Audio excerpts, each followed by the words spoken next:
السلام علیکم ورحمۃ اللہ۔ ہم نے اپنے چینل کا نام جو مخصوص کیا ہے اس کا نام رکھا ہے ون ٹائم یوز۔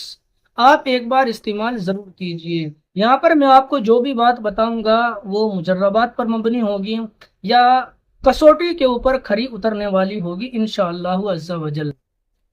آج میں آپ کے سامنے ایک ایسا نسخہ رکھنے لگا ہوں جو حد کمال کو پہنچا ہوا ہے، کیونکہ بڑے لوگوں کی باتیں ہمیشہ بڑی ہوا کرتی ہے۔ وہ کوئی بات بغیر سوچے سمجھے نہیں کہتے، بلکہ پہلے سوچتے ہیں، پھر تولتے ہیں اور پھر بولتے ہیں۔ اور وہ نسخہ جو حضرت بتا رہے ہیں حد کمال کو پہنچا ہوا ہے۔ لیکن آپ کو ایک بات پھر بھی بتا دوں، اگر اس نسخے کو استعمال کرنے کے بعد آپ کا مقصد پورا نہیں ہوتا تو آپ کومنٹ کر کے بتا دیجئے کہ اس نسخے کو بنانے کے لیے ہمارا اتنا خرچ ہوا تھا، انشاءاللہ اس کی ادائیگی ہماری طرف سے ہوگی۔ کیونکہ جو شخص اس نسخے کو بتا رہا ہے ان کا جلوہ جلال ہے، صاحب کمال ہے، اور ان کی باتیں بے مثال ہے۔ میں نے ایک نسخہ بتانا تھا کہ جس سے یہ باریک باریک لونڈے لپاڑے تھوڑے سے صحت مند ہو جائے، وہ مجھے یاد ہے لیکن ٹائم ہی نہیں مل رہا نا۔ اب کچھ چیزیں ایسی ہیں صحت کے لیے بہت ہی خاندانی ہوتی ہیں، تو 6 چیزوں سے بنتا ہے وہ۔ ایک ہے مغز کدو، پمکن سیڈ نہیں ہوتا، پمکن کدو کے بیج، چھلکا اترا ہوئے اندر کے جو بیج ہوتے ہیں، ایک بادام، خشخاش، اور 3 چیزیں ہو گئیں۔ چوتھی چیز ہے مغز تربوز، یعنی اس کو حکیموں کی اصطلاح میں کہتے ہیں مغز۔ مغز کا مطلب ہوتا ہے بیج کے اندر، تربوز کا جو بیج ہے۔ یہ کتنی ہو گئی؟ 4 چیزیں۔ اور 5ویں چیز ہے اس میں ناریل، اور جو ناریل نہیں ہوتا جس کا تیل نکالتے ہیں تو اس کو کدوکش کر لینا۔ اور 6ٹھی چیز ہے مغز خربوزہ، یعنی خربوزے کے بیج کا اندر کا۔ یہ 6 چیزوں سے بنتا ہے وہ۔ نارملی اتنی بات ذہن میں رکھو کہ یہ اپنی خوراک کا حصہ بنا لو۔ یہ چیزیں جو خشک میوہ ہے نا، میوہ جات جو ہے نا، جیسے اخروٹ ہے، پستہ ہے، بادام ہے، کاجو ہے، اس طرح یہ خربوزے کا جو بیج ہے یا کدو کا جو بیج ہے وہ بہت زبردست ہوتا ہے صحت کے لیے۔ تو یہ چیزیں نارمل اپنی خوراک کا حصہ بناؤ، اور یہ اتنی مہنگی نہیں ہے۔ ویسے جب جاؤ گے تو بڑی مہنگی ملیں گی، لیکن کھانا تو تھوڑی سی تعداد میں ہے نا۔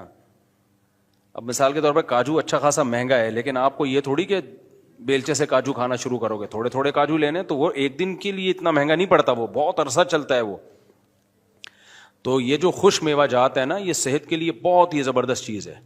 لیکن اس میں ایک چیز کا خیال کریں کہ تھوڑے تھوڑے روزانہ کھا لیا کریں۔ کبھی کاجو کھا لیے، کبھی بادام کھا لیے، کبھی پستہ کھا لیا، کبھی اخروٹ کھا لیا، یہ بھی ٹھیک ہے۔ یا یہ کہ تھوڑی تھوڑی مقدار سب کی ملا کے کھا لیا کریں، وہ بھی ٹھیک ہے۔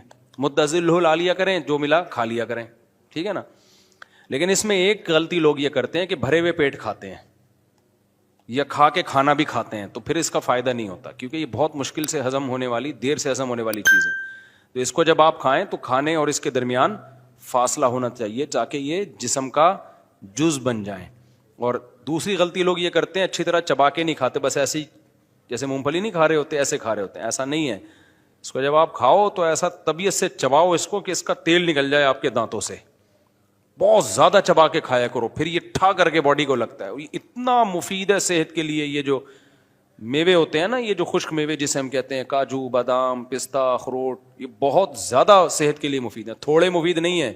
2 مہینے لگ کے کھا لو۔ میں نہیں کھاتا، میں باتیں کر رہا ہوں، میں نہیں کھاتا، میں بھی کبھی کبھار کبھی کھا لیا، کبھی ناغا کر دیا، لیکن کھانا چاہیے۔ یہ 2 مہینے لگ کے زندگی بھر کھائیں، 2 مہینے میں تو اس کا رزلٹ آ جائے گا، آپ بہت اچھی صحت ہو جاتی ہے اس سے۔ لیکن باقی چیزیں خوراک میں پھر کم کرنی پڑیں گی۔ سنو آپ نے 2-3 پراٹھے پھوڑے، اس کے بعد پھر 14 کاجو کھا رہے ہو آپ، تو وہ پھر وہ کوئی خاص فائدہ نہیں ہوگا، بلکہ شاید نقصان ہو۔